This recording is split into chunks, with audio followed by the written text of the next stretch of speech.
오늘 우리에게 주시는 하나님의 말씀은 구약성경 사사기 16장 15절로 22절 말씀입니다. 사사기 16장 15절로 22절 말씀입니다. 이 계시의 말씀을 봉독할 때 다 함께 살아계신 하나님의 음성을 들으실 수 있기를 바랍니다. 들릴라가 삼손에게 이르되 당신의 마음이 내게 있지 아니하면서 당신이 어찌 나를 사랑한다 하느냐. 당신이 이로써 3번이나 나를 희롱하고 당신의 큰 힘이 무엇으로 말미암아 생기는지를 내게 말하지 아니하였도다 하며 날마다 그 말로 그를 재촉하여 조름에 삼손의 마음이 번뇌하여 죽을 지경이라.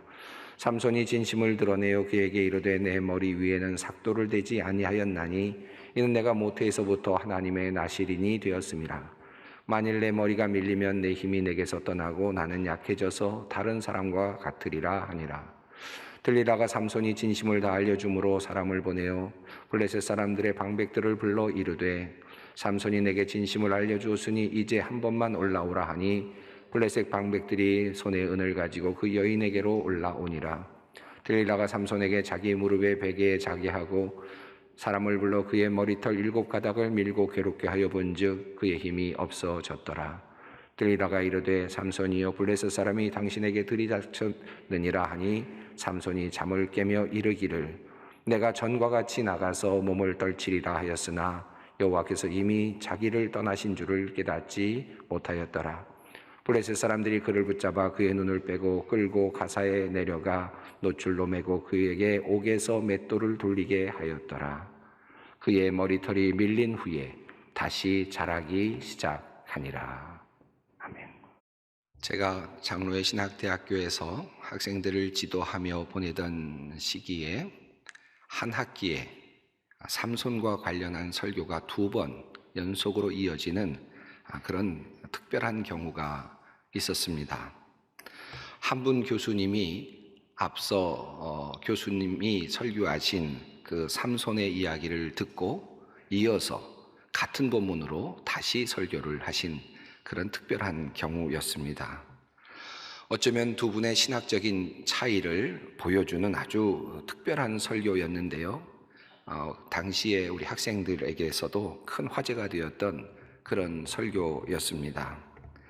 두 분 모두 삼손의 이야기를 주제로 자신의 신학적인 관점을 설파하셨습니다. 그런데 그 방향이 상당히 많이 달랐고 주안점도 많이 달랐습니다.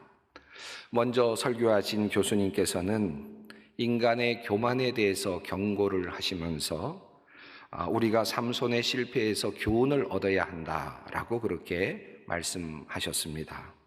그분은 삼손이 실패한 결정적인 이유로 영적인 상태의 변질을 꼽았습니다. 즉 삼손이 처음에는 하나님을 의지하여 사사의 역할을 했지만 점차 시간이 지나면서 무감각해졌고 그리고 마지막에는 하나님을 의지하지 않고 자신의 그 힘의 근원이 자신에게서 나온다는 생각을 하고 있었다라는 지적이었습니다. 그분은 그의 설교에서 재미있게도 삼손이 성경에서 7번 초자연적인 힘을 사용하였다라는 것을 잘 정리하면서 삼손이 힘을 쓰는 사건마다 표현되고 있는 그 표현의 변화를 주의 깊게 살펴보았습니다. 우선 처음에 3번째의 경우는 삼손이 처음으로 초자연적인 힘을 쓸 때마다 삼손이 여호와의 신에 감동되었다 또는 함께 하셨다라는 표현이 있다는 것을 지적했습니다. 우선 첫 번째 딥나의 포도원에서 사자를 만났을 때 여호와의 영이 삼손에게 강하게 임하니 라고 표현이 되어 있고, 그리고 두 번째로 삼손이 내기에서 져서 베옷 30벌과 겉옷 30벌을 마련하기 위해서 아스글론에 내려갔을 때 여호와의 영이 삼손에게 갑자기 임하심에 라고 표현이 되어 있고, 세 번째로 삼손을 블레셋 사람들이 잡으러 왔을 때 여호와의 영이 삼손에게 갑자기 임하심에 라고 되어 있는데, 그리고 나서 이후부터 4번째부터 6번째까지는 이런 표현이 발견되지 않는다라고 하는 그런 지적이었습니다. 16장에서는 그저 3번 그가 힘을 쓸 때마다 삼손이 또 삼손이라는 말만 반복되고 있다라는 것이었습니다.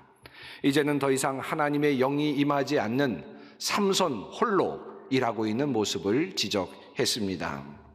그리고 마지막 7번째 머리털이 밀른 후에 더 이상 힘을 쓰지 못하게 되었을 때 삼손은 이렇게 말합니다.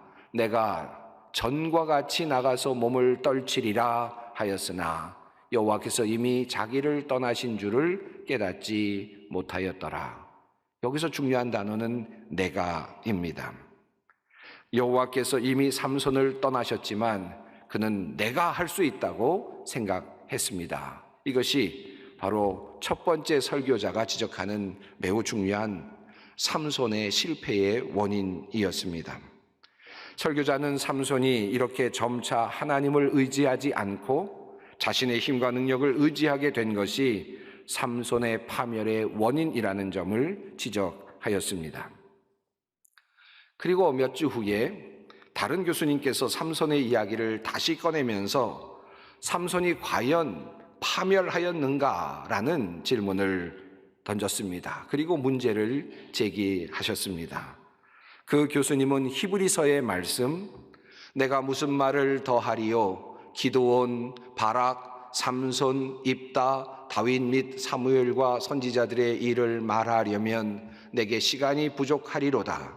그들은 믿음으로 나라들을 이기기도 하며 의를 행하기도 하며 약속을 받기도 하며 사자들의 입을 막기도 하며 라고 하는 이 말씀을 중요하게 보도록 요청하면서 삼손은 여러 번 실수하였고 실패하였지만 그럼에도 불구하고 그는 믿음의 사람이었으며 하나님께서 삼손을 사용하셨다라는 점을 강조하셨습니다.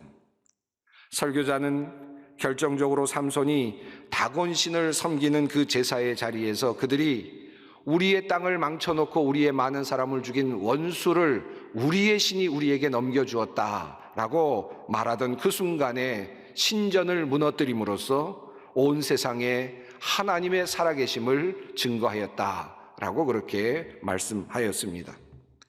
두 번째 설교를 하신 그 교수님은 이와 같은 설교를 말씀하시면서 오늘날의 기독교가 삼손의 실패와 잘못과 같은 많은 잘못을 저질렀지만 결국 하나님은 우리를 돌이킬 것이며 우리를 통해 하나님의 승리를 만들어 가실 것이라며 눈물 어린 설교의 말씀을 전하셨습니다. 확연한 신학적인 관점의 차이를 볼 수 있었던 매우 흥미롭고 많은 생각을 하게 하는 그런 두 편의 설교였습니다. 그렇습니다. 이 삼손의 이야기 속에는 인간의 실패가 있고 타락이 있고 변질이 있습니다. 그러나 그것만 있지는 않습니다. 그럼에도 불구하고 다시 주님께 돌아가는 삼손의 이야기가 있고 그를 다시 일으켜 세우셔서 사사로 사용하시는 하나님의 이야기가 그 속에 담겨 있습니다. 여러분에게 한번 묻고 싶습니다. 여러분은 삼손의 이야기를 읽을 때마다 어떤 생각이 드셨습니까? 저는 삼손의 이야기를 읽을 때마다 멋지다, 훌륭하다라는 생각보다는 아쉽다, 좀 잘하지 라는 그런 생각이 항상 들었습니다.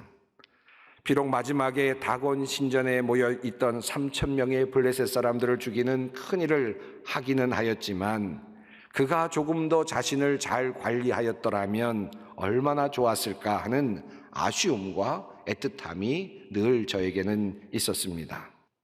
삼손의 이야기에는 세 여인이 등장합니다. 첫째는 딥나에 사는 블레셋 여인입니다. 그와 함께 결혼을 잠시 하지요. 그리고 나서 헤어지게 됩니다. 그리고 가사에 사는 기생이 또 한 번 나옵니다. 그리고 마지막으로 삼손을 파멸로 이끈 여인, 소래 골짜기에 사는 들릴라라고 하는 여인이 있습니다. 그는 늘 여인의 품에 있었고 그곳에서 빠져나오지 못했습니다. 여인들에게 여러 번 어려움을 당했지만 그는 여인을 버리지 못했습니다. 이 여인들의 유혹에 빠져서 파멸한 인생이 삼손의 인생이었습니다. 또 그가 사용한 힘은 어떠했습니까? 이스라엘을 위한 전쟁에 나가서 승리한 장군의 모습은 삼손의 이야기에서는 나오지 않습니다. 그는 자기가 사랑하는 여인을 만나러 딥나로 내려가다가 그 젊은 사자를 만나서 그 사자를 죽이는 일에 첫 번째 힘을 사용합니다. 두 번째 그가 힘을 사용한 흔적은 어디에 있습니까? 결혼 잔치에서 하객들에게 베옷 30벌과 겉옷 30벌을 걸고 수수께끼를 냅니다. 그 수수께끼는 자신만이 아는 것이므로 아무도 풀 수 없는 것이었습니다마는, 하지만 자신의 아내의 성화에 못 이겨서 그 내용을 알려주게 되었고 사람들이 그 수수께끼를 풀게 되죠.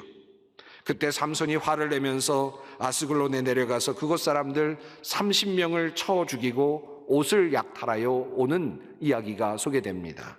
그가 사용한 두 번째 힘의 사용이었습니다.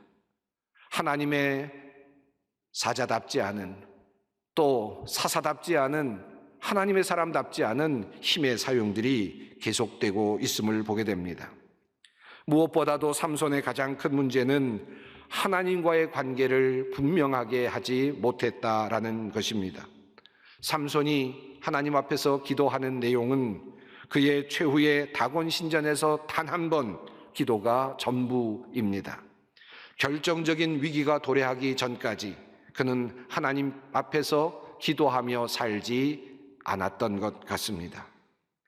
자, 그러면 삼손은 정말 나실인답게는 살았는가? 이것도 의심이 됩니다. 나실인이라는 어떤 사람입니까?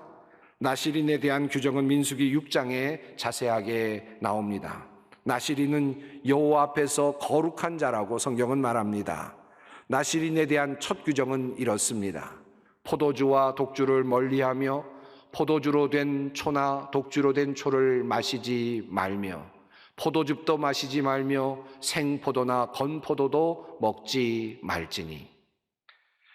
포도주 정도가 아니라 어떤 술도 마시지 말라는 것이며 심지어 포도즙도 마시지 말라는 것이며 그리고 포도도 먹지 말라는 것이 첫 번째 규정입니다. 이어지는 나실인의 규정은 이렇습니다.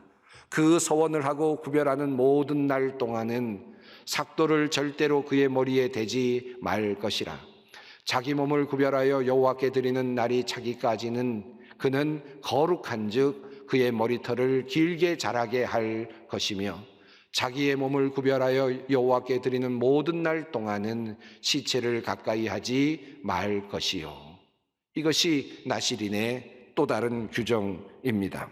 자, 그렇다면 삼손은 이러한 나실인의 규정을 잘 지켰을까요? 물론 삼손은 마지막까지 머리털을 밀지 않는 규정은 지킨 것 같습니다. 하지만 그 외에 나실인의 규정은 지키지 않은 듯 보입니다. 우선 첫 번째 약속인 포도주와 독주를 가까이 하지 말라는 조항은 14장 10절에서 깨어지는 것을 보게 됩니다. 14장 10절에 의하면 삼손은 딥나의 여인을 아내로 삼은 후에 잔치를 벌였습니다. 당시 풍속에 의하면 이 잔치는 7일 동안 계속이 되었습니다. 이 잔치의 주빈이 삼손이었습니다. 하나님을 알지 못하는 이방인들과 함께 하는 자리에 술이 없었을까요? 포도주가 없었을까요? 술잔치의 주빈이 일주일 내내 술을 안 먹으면서 다른 사람들에게만 술을 주었을까요? 이런 의미에서 삼손은 이미 첫 번째 약속을 그 자리에서 깨트렸던 것으로 보입니다. 하지만 성경에는 삼손이 술을 마셨다라는 직접적인 표현은 나오지 않습니다. 그러니까 독주를 마시지 않았다라고 삼손을 변호해주고 싶은 분들도 혹시 있을지는 모르겠습니다. 하지만 삼손을 변호하기에는 삼손에게는 너무나도 많은 잘못들이 있습니다. 나실인은 시체를 만져서도 안 되고 부정한 것을 먹어서도 안 된다라고 했는데 삼손은 이 조항도 아주 쉽게 깨트려 버렸습니다. 14장 5절부터 7절에 따르면 삼손은 딥나로 내려가다가 젊은 사자를 죽입니다. 그리고 며칠 후에 다시 그곳을 지나가다가 그 죽은 사자의 몸에 벌떼와 꿀이 있는 것을 발견하지요. 그리고 그것을 보고 꿀을 꺼내어서 먹습니다. 맛을 봅니다. 그리고 그것을 부모에게까지 가져다 줍니다. 결국 삼손은 죽은 사자를 만졌을 뿐만 아니라 죽은 시체 속에 있었던 꿀을 가져다 먹었습니다. 구약의 전통은 죽은 것은 사람이든 동물이든 모두 부정한 것으로 간주하고 있습니다. 그런데 삼손은 죽은 사자의 몸에 붙어있는 꿀을 먹음으로 아주 간단히 이 두 번째의 이 계명, 나실인의 계명을 파기하고 말았습니다. 삼손의 이야기를 읽는 많은 사람들은 삼손의 그 머리카락이 들릴라에게 밀려질 때 그 나실인의 서약이 깨어졌다고 생각합니다. 하지만 성경을 자세히 살펴보면 머리털이 밀려진 사건은 엄밀히 말하자면 마지막 남은 하나의 보루였을 뿐입니다. 이미 삼손은 그의 머리털만 자르지 않았을 뿐 나실인으로서의 약속은 서서히 잊어가고 있었습니다.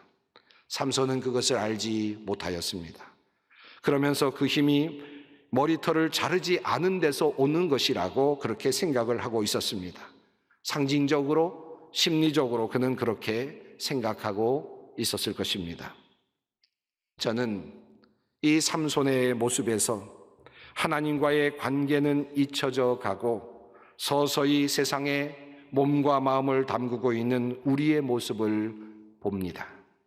그저 한 가닥 약속만을 붙잡고 지켜가면서 이 세상에 이미 마음과 몸을 모두 빼앗겨버린 그런 모습으로 머리카락만 자르지 않았을 뿐 하나님과 이미 멀어져 버린 인생을 살아가고 있는 그런 삼손처럼 그렇게 살고 있는 모습이 우리의 모습은 아닌가 다시 생각해 보곤 합니다. 받은 신앙적인 교육도 효과가 없었고 또 유혹, 태어나면서부터 가진 문제는 결국 극복하지 못하였고 그리고 서서히 세상에 빠져 들어가고 있는 삼손의 모습, 그리고 그저 한 가닥 내가 머리털을 밀지 않았지라고 하는 이것만 가지고 그것이 나에게 신념이 되어서 그것만을 위안으로 삼고 있는 그 삼손의 모습에서 우리의 안타까운 모습을 또한 발견하게 됩니다. 사랑하는 성도 여러분, 우리는 어떻게 살았습니까? 우리는 배운 대로 살았습니까? 우리는 우리의 약점과 문제, 그리고 생득적인 욕심과 정욕과 모든 생각들을 잘 다스리며 살았습니까? 우리는 하나님과의 약속을 제대로 지키며 지금까지 살아왔습니까? 아니면 세상에 발을 담근 채 그저 하나 남은 교회 출석이라는 명분만 가지고 혹은 헌금 생활이라는 명분만 가지고 우리의 신앙생활을 유지해 오지는 않았습니까? 참으로 재미있게도 삼손의 이야기는 신앙의 마지노선, 삼손이 생각하는 그 선을 넘자마자 급격하게 무너져 내렸음을 우리에게 알려줍니다. 삼손은 머리털이 밀리자마자 하나님의 능력이 떠나감을 알게 됩니다. 사실 그는 이미 하나님과 멀리 떠나 있었습니다. 그럼에도 불구하고 하나님의 능력을 가지고 있는 듯 보였습니다. 마지막 남은 하나, 머리카락을 자르자 그는 하나님과의 관계에서 하나도 남지 않는 그런 사람이 되고 말았습니다. 그는 사람들에게 잡혀가서 두 눈을 빼게 되었고 사람들의 놀림감이 되었습니다. 이것은 마치 다곤신의 승리처럼 보였지요. 그런데 하나님은 그 이방인들이 그렇게 축제를 벌리는 그 순간에 삼손의 마음을 움직이셨습니다. 그리고 그의 마음을 하나님께로 향하게 하셨습니다. 간절히 기도를 드리도록 하였고 그는 최후로 다곤 신전을 무너뜨리며 다곤의 승리가 아니라 하나님의 승리라는 결말을 마지막으로 만들어내게 되었습니다.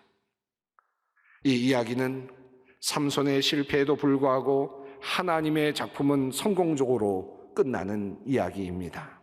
인간의 실패에도 불구하고 하나님께서는 그 실패조차도 이용하셔서 하나님의 승리로 만들어가고 계십니다.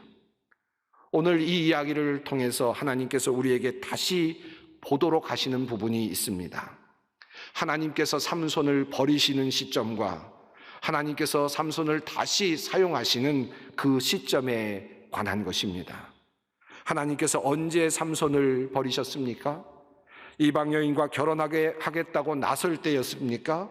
아닙니다. 나실인으로서 시체를 만지지 말고 부정한 것을 먹지 말라고 하신 그 하나님의 명령을 어겼을 때였을까요? 아니었습니다. 도리어 그 후에도 삼손은 하나님의 영이 강하게 임하는 경험을 합니다. 하나님은 정말 마지막까지 삼손이 나신인으로 한 가지라도 지키는 그 지점까지, 머리를 밀지 않는 그 한 가지 그 지점까지 하나님은 그와 함께 하셨습니다. 삼손을 버리지 않으셨습니다. 이것이 바로 우리에게 은혜입니다.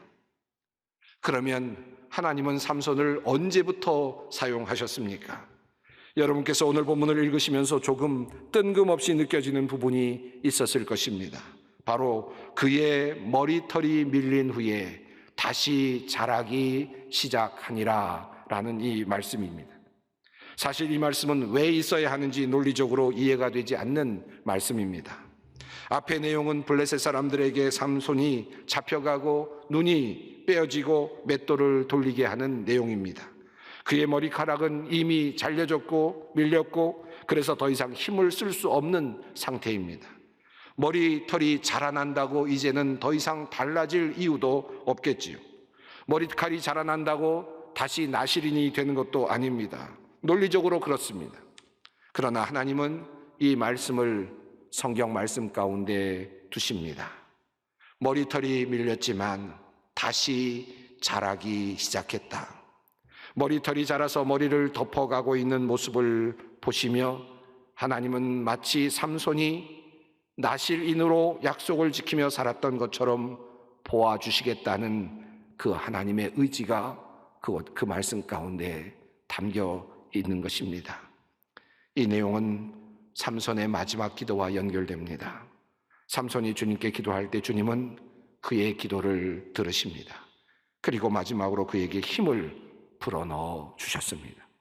이것이 하나님의 은혜입니다. 사랑하는 여러분, 우리의 모습을 돌아보기를 원합니다. 삼손처럼 그렇게 살아오지는 않았는지, 이미 거룩함을 잃어버렸음에도 마지막 한 가지 신앙의 틀을 붙잡고 그래도 나는 하나님의 자녀라 생각하는 불쌍한 존재는 아니었는지, 오늘 주님은 삼손의 이야기를 통해서 우리에게 다가오십니다. 그리고 삼손의 그 처절한 실패에도 불구하고 그 머리털이 자라나는 것을 보면서 다시 회복시키시는 하나님의 사랑과 은혜를 보게 하십니다. 주님은 끝까지 우리를 사랑하시며 우리를 기다리고 계십니다. 머리털이 밀려 모든 것이 끝난 것 같은 상황 속에서도 주님은 그의 머리털이 자라나는 작은 변화, 그곳에서 희망을 말씀하고 계십니다.